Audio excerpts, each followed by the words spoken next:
it was 20K last month. I'm going to do probably double that this month. And given I'm literally 6 months into the business, like I can't tell you how many times a day I look at Shopify at my monthly sales figure, because it gives me like a massive leap of joy. I'm like, especially this month, like I had one bad day and I was like, oh, God damn it.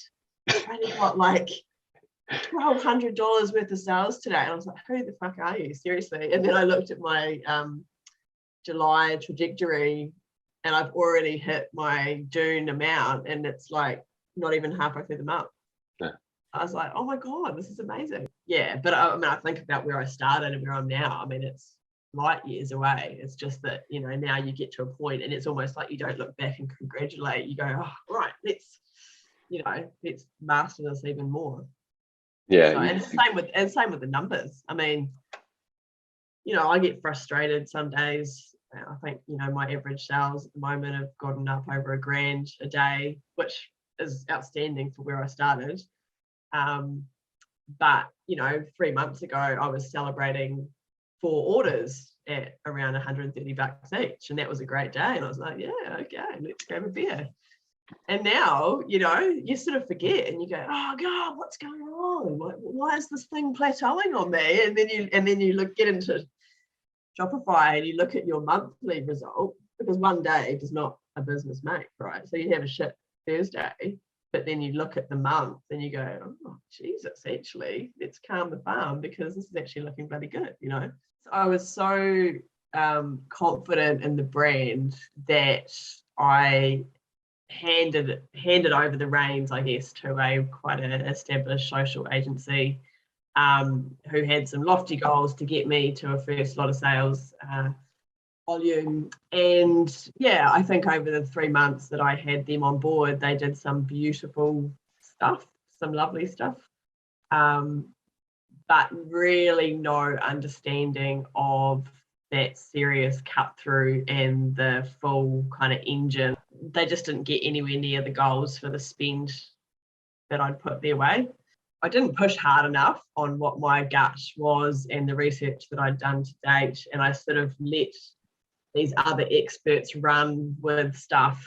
And the content that was created and even the ads, you know, it was nice. It was very nice stuff to look at, but it didn't cut to the heart of a pain point, or it didn't have that, you know, razor opportunity to stop people scrolling.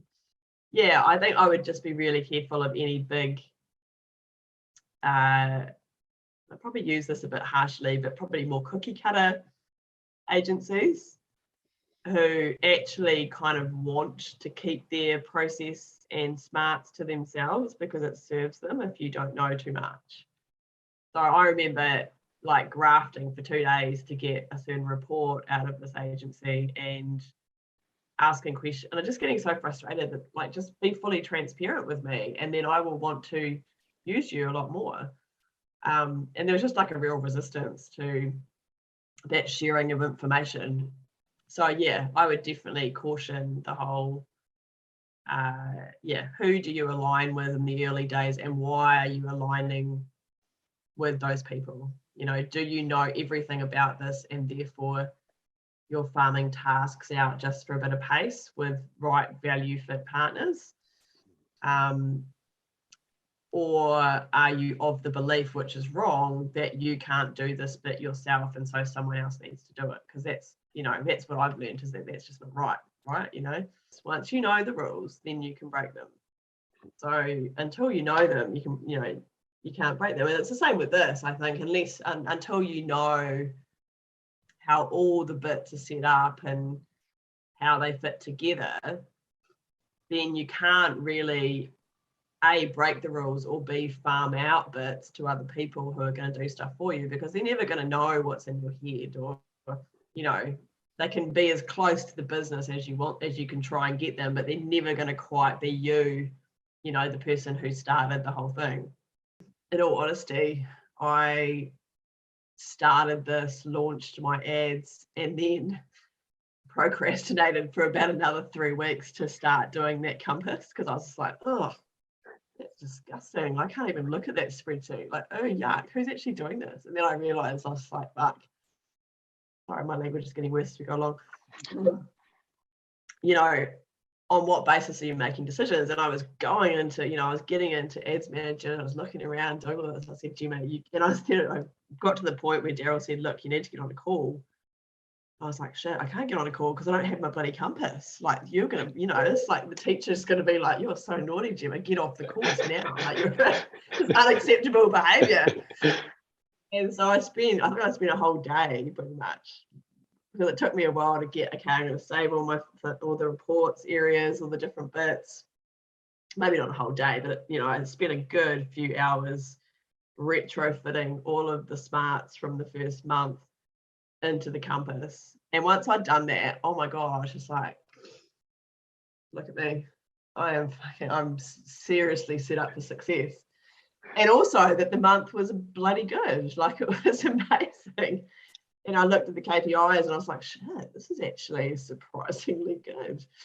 So yeah, and so now I'm quite religious. Like, I mean, I get up really early every morning to go to the gym, and when I'm stretching before I go, I do my compass numbers at like 5 o'clock in the morning. Awesome. And I actually look forward to it. Like, even if I know that the ROI might not be great the day before, I'm looking forward to it, because it more gives me a sense of control over the picture than anything else. So it's an amazing, sense of control. When you get into the course, I guess you start to go, oh shit, like it makes total sense, and you almost feel a bit stupid that you sort of staring you in the face all along, that the clutter that you're competing with.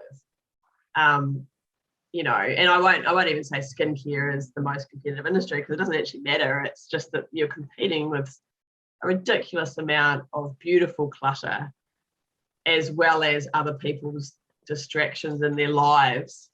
And unless you really go through a process like this, I don't think you will ever really know what's going wrong, because you could be so confident in your brand and your product, even to the point of doing masses of persona research and all of that, and it's all you think it's all in there, and you can't work out why it's not working.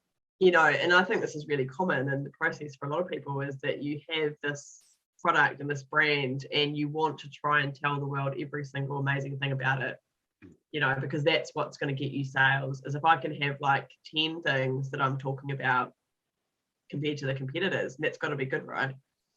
And actually the process of sacrificing that right down to pretty much one, which feels all kinds of wrong at the time. But I think, this is about sacrificing on, benefits, features, but also audiences. You've got to give up stuff to gain focus, and then obviously you can learn, and then you can test more and more stuff. But I think even from looking at the group, I think a lot of people find that really awkward, because they kind of want to bull the ocean at the start. They want to go after every shiny thing. And I think for me, going through this sort of awkward bit at the start, and having to, laser in through the fundamentals, plus having to go through those technical bits sort of on my own and do all of that, because no one else is going to do it for you.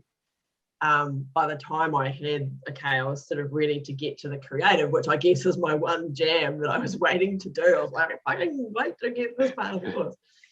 I was like, shit, I feel so competent right now. Like, I am messaging friends going, guess what I just did? Just a cheeky little Zapier integration today. If you want to know anything about that, you can come talk to me. Yeah. What would you say to someone who's maybe watching this, who's considering working with us or looking for a solution to some of the similar problems that you've run?